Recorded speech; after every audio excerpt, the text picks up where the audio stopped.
OBASEKI teamed Oshiomole as Akonde leads APC's reconstituted Reconciliation Committee on Edo. The battle between Adams Oshiomole, the national chairman of the APC, and Godwin Obaseki, the governor of Edo State, has finally tilted towards a huge victory for Obaseki, as the newly reconstituted APC's Reconciliation Committee on Edo APC conflict has finally tamed the political exuberance of Adams Oshiomole. Adams Oshiomole, who had severely boasted of his ability with practical effort to deny Obaseki his desired second-term ticket, has also at many occasions used his influence as the national chairman of the party to set up reconciliation committees with men favorably disposed to him. But unfortunately, Obaseki, with the knowledge of the interests of the members of those committees in the Edo State APC crisis, has also always rejected them until the now celebrated Akonde's committee that he has wholly accepted. We recall that soon after Oshiomole lost out in the battle to control the Edo State House of Assembly to Godwin Obaseki's loyalists, he went through Ahmed Lawan to obtain the already inaugurated House of Assembly. Then the Senate under Lawan had passed a resolution to take over Edo State House of Assembly as required by law.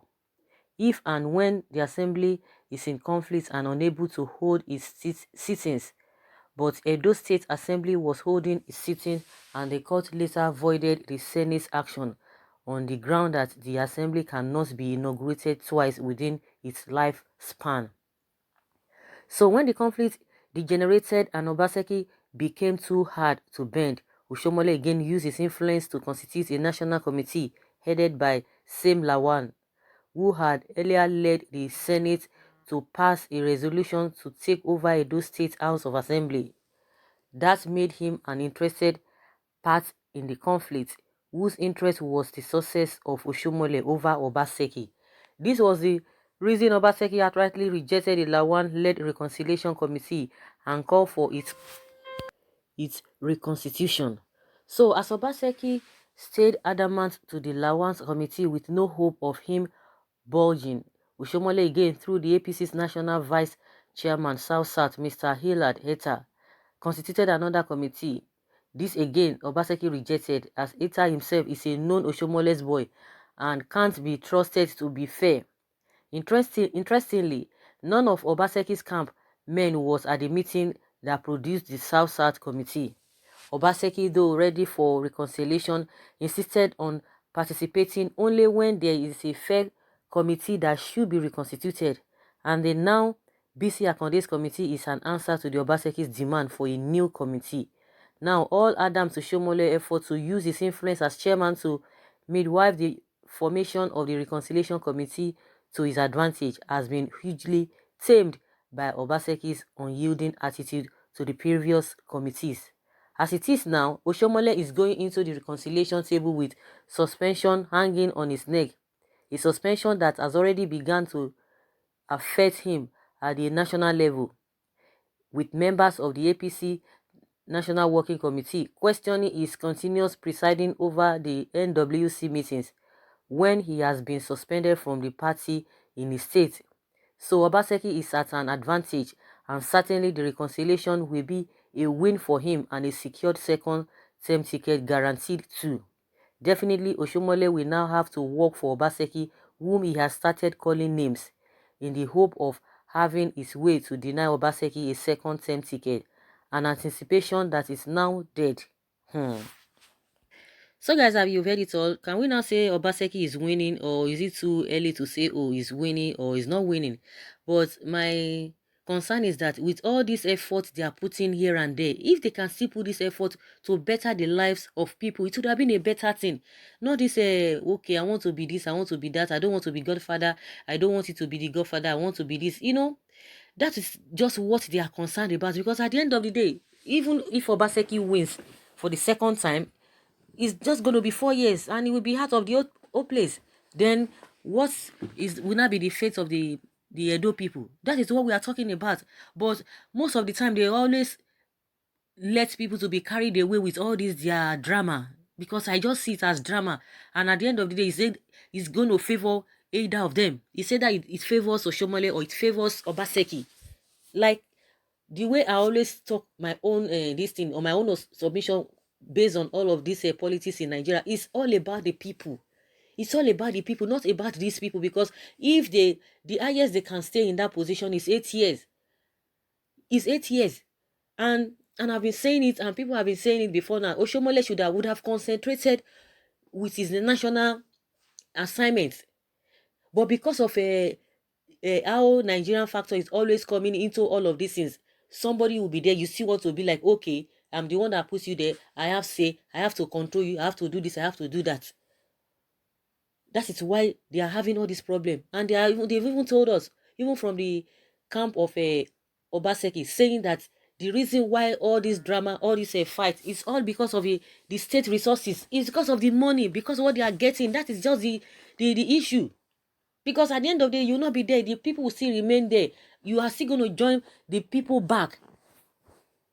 Now, if they are putting much effort in, oh, who is going to be who is going to be in the committee, who is not going to head the committee. If they are putting this kind of effort in this just to reconcile them, if they are putting that same effort in developing the state, it would have been a different thing.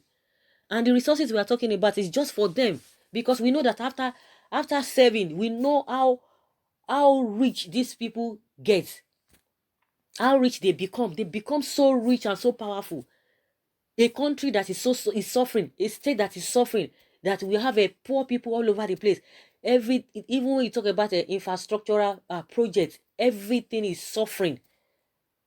You cannot enter a state in Nigeria, you say, oh, this is a modern state. Nothing. They're always moving around circles. That is the only thing they will be fighting for, the resources of the state. That is just it. Politics of bitterness, that is what they are playing. They don't play politics of modern. They don't play modern day politics. It's all about winchunting this on. I'm the one in charge. Nobody can talk to me. Nobody can do this and that. And people are carried away with all of these things. People don't even ask pertinent questions. Recently, we heard from the Kwara people saying they are regretting voting the APC governor that is there, Abdul Razak, and I don't even know, Abdul Rahman. I think that's one of his names. At the end of the day, nothing to show for it. When they are campaigning, people don't ask questions. They will be carried away. They will try to come and deceive people with all this their rally, unfruitful rally, that people will not be able to ask questions. They will just tell people what they want to hear. And at the end of the day, they will come back and be telling you the reason why they cannot do this and this and this and that. And all this their window dressing achievements, they will come and be telling you, oh, we have done this, we have done that. But at the end of the day, when you go to the place, you can't even see any meaningful thing. And these guys are always going abroad. That is the problem. They are always going abroad. They know that none of them can even work there. Of course, if they go abroad, if they go to another country, they can't even behave like this. They can't behave because they know that if you do anyhow, you see anyhow. It is only in Nigeria they can perform all this here, whatever. And these are the ones that will tell you that they are educated. You are educated, you are exposed, you are versatile, you know what is happening in other climes, in other developed countries. You know what happens there. Just come and replicate it. They won't do that. But they will be fighting themselves. After they must have served, whether 4 years or 8 years, the next thing that you see that they will be so powerful, they will be so rich. They will be so rich. How come? And yet the state will be so poor. You serve as a governor for 4 years or 8 years, you will be rich, and yet the state you claim you serve will be so poor like a church rat. So what have you done?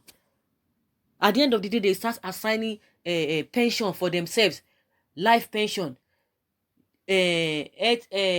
whatever. Their families, it's a different thing. They will tell us they will have how many cars, after how many whatever, they will build house for you for just working for 8 years. And the civil servants who have worked for 30-something years, nothing to show for it. Even their salary is nothing. There's nothing to write home about it. But when it comes to, I want to be in charge, I want to be this and that, that is when somebody is winning. Even if they let them come. Because in the first place, if we are to be truthful to ourselves, unless people who are always saying, oh, they did this, they did that, they are not doing anything. Can you compare what they are doing to what is happening in another country. Most of you want to go to Europe. You want to go and see what is happening there. You want to go and stay there. You love what you see there. And yet you will be saying, oh, they have done this, they have done that. See the money they will tell you that they use for all manner of things. The same money, go and check what is happening. The same project outside Nigeria will not be up to what they will tell you that they have spent. What kind of a country is this? And the people will still be saying, oh, this one has tried, OBASEKI has tried, or Oshiomole has tried, Oshiomole did this, Oshiomole tried, OBASEKI did it, he tried. Which development? If the Europe that you guys always love to go, if it is like what you have in that Edo state, would you want to say you want to go to those countries, those developed countries? Would you want to go there? You will not be. It will not interest you to go. You will not be interested at all. Setting up committee, this one, you are winning. At the end of the day, you will come back for second time. What are you going to do differently? Oshiomole that did the 8 years, what have they done differently? Yet the people are still poor. Yet that state cannot be compared to anything in the first place. We celebrate mediocrity. We celebrate substandard things. And that's why these people are getting away with it. That's why they're getting away with it. He has won, he has done, he has been able to tame. He has not been able to tame. After, you'll be there. After Oshiomole stayed 8 years, he left. You are going to stay there. You're still going to live. Then what will become of the people of that state? It cuts across board. It happens all over the country. That is what is happening. All of them will tell you, oh, I have served so, I did this and this and that. But check the Nigeria today. Check what it is today. Nothing to write home about it. And yet these people are collecting money. They are being paid heavily for doing what? Nothing. Beautiful nonsense. And some people will come from one corner and say, they don't try. You try. Oh, they do well. Oh, my goodness. Ignorance is a disease. Poverty is a disease. So, guys, I don't want to talk much. That is just my opinion concerning this. I'm just trying to digress because at the end of the day, whether they reconcile, whether it is what OBASEKI wants, it is what Oshiomole wants, where does he leave us as a people? Where does he leave Edo people? At the end of the day, people just be shouting, oh, this one win, oh, this one win. Where you dey? Because all their children, their families, they don't care. Their salaries, everything is going on fine for them. You'll be supporting this one, be supporting that one. Where all of those their drama, where does it leave you as a person? That is a question people don't ask, and people are carried away with some other things, some irrelevant things. So, guys, let us hear your opinion concerning this whole thing.